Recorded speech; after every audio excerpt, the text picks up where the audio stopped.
Bonjour tout le monde et bienvenue dans cette vidéo. Je m'appelle Alfie Caballero et je suis praticien diplômé en psychothérapie. Je suis spécialisé en troubles de la personnalité narcissique ou sur le concept des perversions narcissiques et j'accompagne au quotidien des personnes qui sont victimes de ces relations toxiques à travers des sessions de thérapie et de coaching.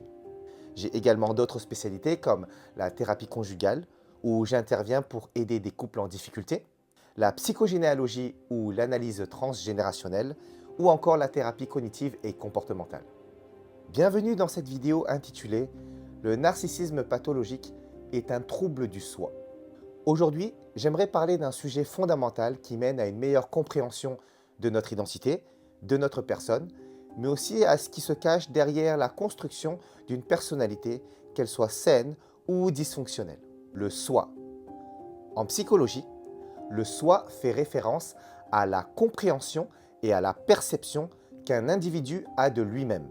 Et le narcissisme pathologique, ou le trouble de la personnalité narcissique, est un trouble du soi, chose que je vais expliquer dans les prochaines minutes. La branche de la psychologie qui étudie le narcissisme est appelée self-psychology, ou en français, la psychologie de soi. Mais le concept de soi est un peu difficile à cerner car il englobe divers aspects de l'identité personnelle comme l'autoperception, l'identité, l'estime de soi ou encore le soi idéal. Lorsque je suis en consultation, en coaching ou session de thérapie avec mes clients et que je leur explique ce concept, je leur demande de fermer les yeux et de réfléchir à l'expérience d'être soi. Je leur demande ce que ça fait d'être soi, quelles sont les expériences, les souvenirs, les affiliations qui sont importantes dans leur sentiment d'être soi. Quelles sont les limites de cette expérience? Et je leur demande si à l'intérieur d'eux, ils peuvent retrouver les échos de personnes importantes de leur passé. Peut-être leur mère, leur père, leurs amis chers ou leurs partenaires amoureux. Je leur demande s'ils peuvent trouver des idées et des concepts importants pour définir ce qu'ils sont et ce qu'ils croient. Plus on y regarde longuement, plus il devient évident que ce concept de soi est très variable. Certains aspects semblent rester constants, mais il y en a aussi qui changent en fonction de notre état mental. Heinz Kohut, qui est le fondateur du Self-Psychology, a écrit que dans certains états psychologiques, le soi peut s'étendre bien au-delà des frontières de l'individu. Le patriotisme ou la religion en sont de bons exemples. Lorsque nous avons le fort sentiment de faire partie de quelque chose qui s'étend bien au-delà des limites de notre peau. Mais le soi peut aussi se rétrécir pour devenir identique à une seule pensée, un seul sentiment ou une seule action. Imaginez par exemple une situation où vous vous retrouvez tellement gêné par le sentiment de honte, de culpabilité et de regret que vous procure quelque chose de mal que vous avez fait et que vous avez du mal à oublier. Dans cet état mental, votre expérience d'être soi devient très petite. Vous devenez votre sentiment de gêne. Pendant cette brève période de temps, vous devenez en un sens votre erreur. C'est comme si tout d'un coup, votre expérience d'être soi est réduite à cet événement. Tomber amoureux peut avoir un effet similaire. Durant cette fameuse phase où nous avons tendance à idéaliser la personne et à tomber amoureux de son potentiel, notre expérience d'être soi se réduit à cette personne. On pense tout le temps à elle et tout nous rappelle cette personne. On dit que le soi se dilate et se contracte. Et cela est particulièrement vrai lorsque nous sommes très jeunes et que les limites de soi ne sont pas encore bien établies. Il s'avère que la façon dont nous sommes traités par les autres a un impact considérable sur notre développement personnel. Ces expériences façonnent ce que nous ressentons. L'empathie et l'affiliation sont les principaux éléments constitutifs d'un soi sain. Et pour les personnes qui ont grandi dans un environnement positif et réactif, où elles se sentaient à leur place et constamment vues et comprises, l'expérience de l'individualité est principalement positive. C'est généralement bien défini et organisé. Il n'y a généralement pas d'énormes distorsions dans l'image de soi. Il n'y a pas de fragments de soi créant un manque de cohésion dans la personnalité, ni de réactions disproportionnées déclenchées par des événements quotidiens comme faire une erreur ou recevoir un peu de critique. Mais tout le monde n'a pas cette chance. Pour ceux qui ont grandi dans un environnement émotionnellement pauvre, négligent ou abusif, Le soi peut être endommagé. Il peut être plein de conflits internes conscients et inconscients, incluant des sentiments de frustration, de rage, de honte, d'aliénation ou d'humiliation. Et parfois, ces sentiments sont exprimés si tôt qu'ils deviennent un aspect de fondation du soi, ce qui amène à la construction d'une personnalité dysfonctionnelle et pathologique, et rend très difficile pour l'individu de se sentir bien dans sa peau. Ces conflits interfèrent avec les tentatives d'établir des relations étroites. Suite à cela, la personne peut essayer par compensation de construire de nouvelles parties du soi qui ne sont pas en quelque sorte contaminées par ces sentiments fondamentaux problématiques. Et lorsque cela se produit, nous appelons cela le faux soi ou ce qu'ils appellent en anglais « the false self ». Et comme le faux soi est souvent construit comme une défense contre les sentiments problématiques sous-jacents, il a souvent une qualité de grandeur, de grandiloquence ou de grandiosité. C'est comme si la personne décidait inconsciemment par compensation que non, elle n'est pas brisée, elle est parfaite. Elle n'a pas désespérément besoin d'amour et de compréhension, elle est complètement autonome. Et parce que le faux soi est construit sur le noyau endommagé, il existe un manque de cohésion au sein de l'individu. C'est comme si des pièces de puzzle dépareillées étaient collées ensemble. Ou encore, imaginons être à l'intérieur d'une maison dont la décoration intérieure est contrastée et dépareillée. L'expérience de se déplacer entre les pièces d'une telle maison semble décousue. Il manque un thème cohérent ou un flux entre les espaces. Ce genre de problème structurel au sein du soi est en fait la cause du narcissisme pathologique ou du trouble de la personnalité narcissique. Les fondations de notre individualité sont posées lorsque nous sommes très jeunes. Mais le processus de construction et de maintien de l'individualité se poursuit tout au long de notre vie. Dès notre arrivée au monde, nous ne pouvons nous construire en tant qu'individus sans l'aide de notre entourage.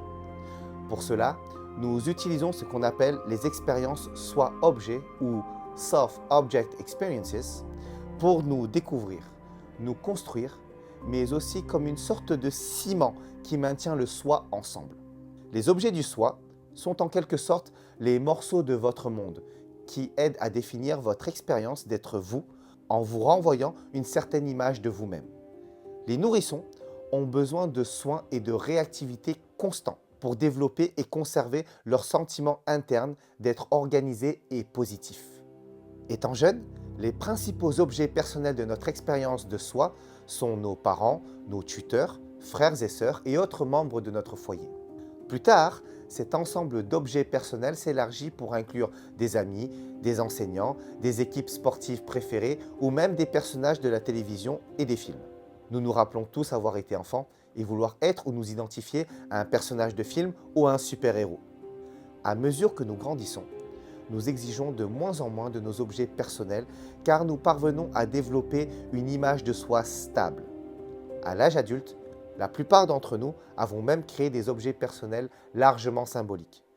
Nous sommes des Français, ou nous sommes démocrates ou républicains, fans de telle équipe de football, faisant partie d'un club de supporters. Nous formons également des relations d'auto-objets avec les conjoints, les partenaires, les familles et les employeurs. Et ces relations ont tendance à être définies par un montant égal ou au moins réciproque de concessions mutuelles. Mais pour les individus dont le soi est compromis, le besoin d'expérience d'objets de soi hautement réactive et positive reste très élevé même à l'âge adulte. Le soi instable de cette personnalité dysfonctionnelle a besoin d'une sorte de colle résistante pour le maintenir ensemble, pour l'empêcher de se fragmenter et de s'effondrer. Et les problèmes personnels obligent la personne à rechercher constamment du réconfort auprès des autres, généralement sous la forme d'un regard positif.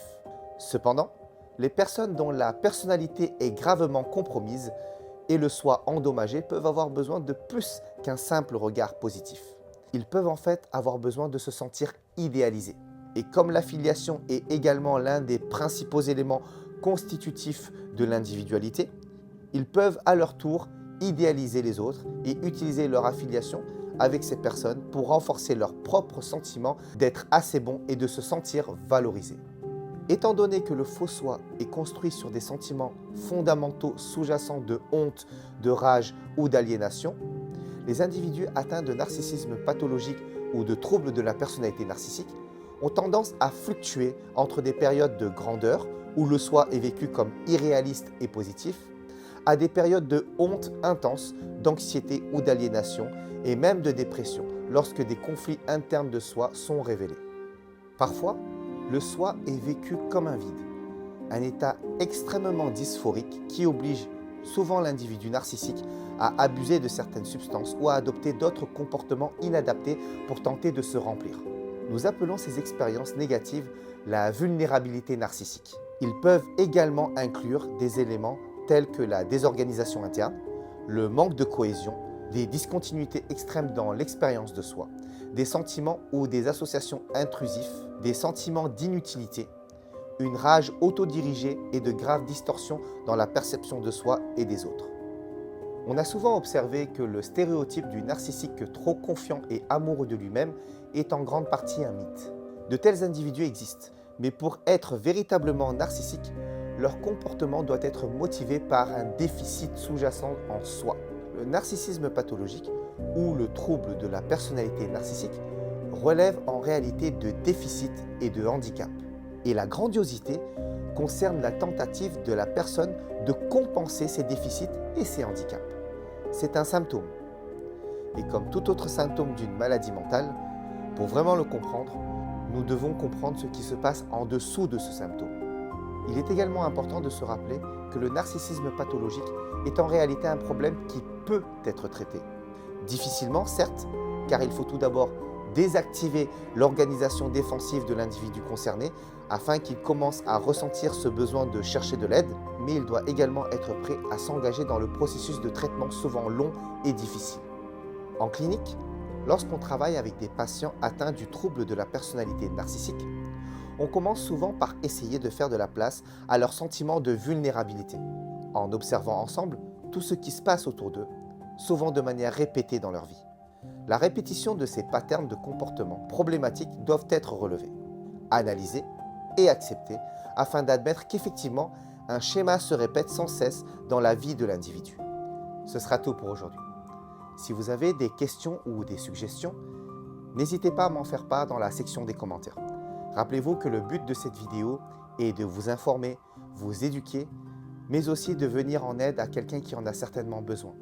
Donc n'hésitez pas à la liker, à la partager, à vous abonner à cette page afin qu'elle ait plus de visibilité et qu'elle puisse servir.